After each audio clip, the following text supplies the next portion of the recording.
going on into college.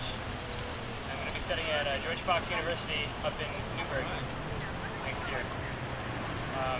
When I was growing up, I always tried to be the good kid, and so I would always obey my parents and listen to my teachers, and I was always trying to do the right thing, no matter the circumstance. And I grew up in a Christian home, and so every week I would go to the church on Sunday, and I would go to vacation Bible school every year, and I would go to church camps whenever I could. And so as I was growing up, I was kind of living for God, but I wasn't all in. And then at one of the church camps I went up and talked to my mom, who was a counselor at the camp, and I asked her about the schedule for the next day. And so she looked at her schedule and started naming things off. And she said that some people are going to give their lives to Jesus through being baptized. And I thought that sounded like a pretty cool thing to do, so I asked her, like me. And so she asked if I wanted to be baptized and give my life to Jesus. And I said that, yeah, I'd like to start thinking about that. And so I started thinking about it, and I talked to my children's pastor and my parents about being baptized and what all it meant. And a couple months after camp, I decided that I was going to get baptized. However, that honestly didn't change my life a whole lot. I still pretty much lived kind of for God, but not completely all in. And then came middle school. And in middle school, all of a sudden, all the other kids started picking on me. And you see, I went to a private school, and so our classes were fairly small. So 12 to 15 kids in a class, and we went to each class together. So we were together the whole day. And so picking on me just was a whole day, and I never really got a break. And so after a while that, I started getting pretty frustrated with God, and I decided that I didn't want Him to be in my life anymore. And I decided that I wanted to be in control of my own life. But I still wanted God to stay and just kind of be there behind me.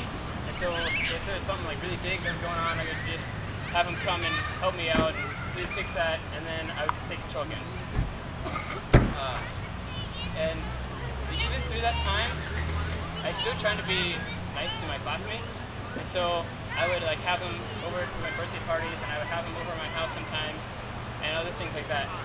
And I don't really know why I did that, but I guess I just couldn't completely let go of God and my more godly characteristics. But I just kept living like that, and people kept picking on me for a while. And then at one of my birthday parties, one of my classmates who was picking on me, he gave me a gift card to a bookstore because he knew that I liked to read.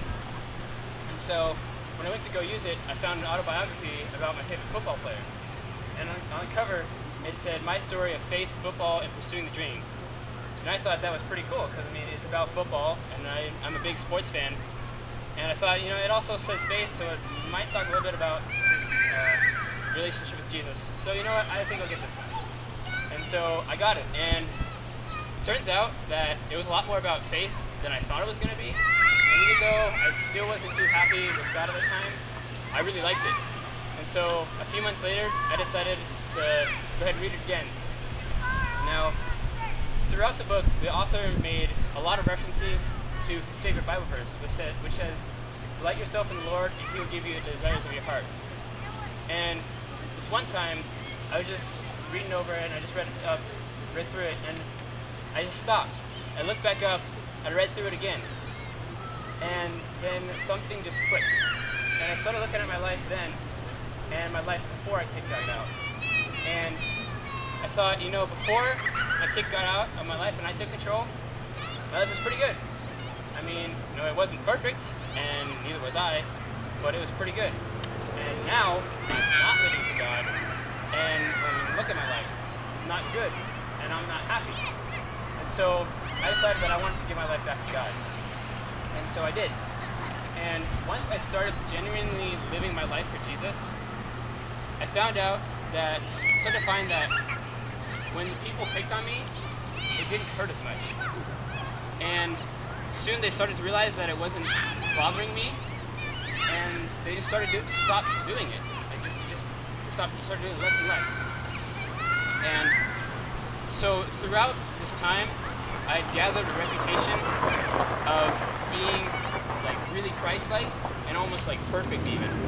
And that was really hard for me because I always felt like I had to live up to those standards. Like I always felt like I had to be perfect in everything I did. And I think that also influenced me in my turn from God, because I realized that I couldn't meet all those expectations that I thought were placed on me. But going on my first mission trip 5 years ago, it changed that. And on that trip, I got to share about myself and myself through my darker times. And then people started to realize that sometimes I do mess up and I'm not perfect. And I just know that that got me on a new spiritual high, because it just made me want to live my life with Jesus more and more. And after that, I've gotten a chance to be a summer intern with my youth group, and I've become a leader in my youth group, and I've gotten to go on 4 more mission trips, and this is my 5th one. And I've even become a leader in these past 3. And I've just started to pray a lot more, and I've read my Bible a lot more. And as a result of that, I just found that the things that used to really bother me, they don't really bother me anymore. And then came the biggest challenge yet. Because you see, in middle school, it wasn't just the guys that were picking on me, but it was the girls too. And what the girls would do is they would just completely ignore me. They would never talk to me, and it just made fun of me. And I saw that their reactions when they realized that I was around them, and I heard some of the things that they said behind my back, and that started to really, really hurt inside.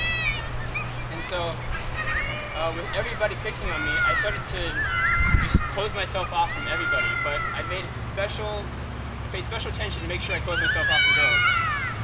And so I just had wanted nothing to do with them. And I even looked at pornography for a few weeks before my parents found out. And then I kind of thought about that, and I realized that wasn't really doing anything for me. But still, I just put up walls between myself and girls, and I just wouldn't talk to them about anything. And when I moved into high school, I had a chance for a fresh start, because there was absolutely nobody in my 8th grade class that went on to the same high school that I did. But because of the things that had happened to me in middle school, I didn't even realize the opportunity was there. And so, all this time, I just started to think that girls were bad people, and that they didn't like me, and they didn't care about me at all. And since then I've learned that that's not true. But when I first got into high school, there was some girls who, were trying to be nice, and they started talking to me because they didn't know me. But I just would give super short answers, and then the conversation would just die off quickly. And so I just couldn't talk to girls at all. And then in February of my junior year, several area youth groups, and mine included, we went on this Who Am I retreat. This retreat was just all about discovering who we are in relationship to Jesus and to our family and to the opposite gender.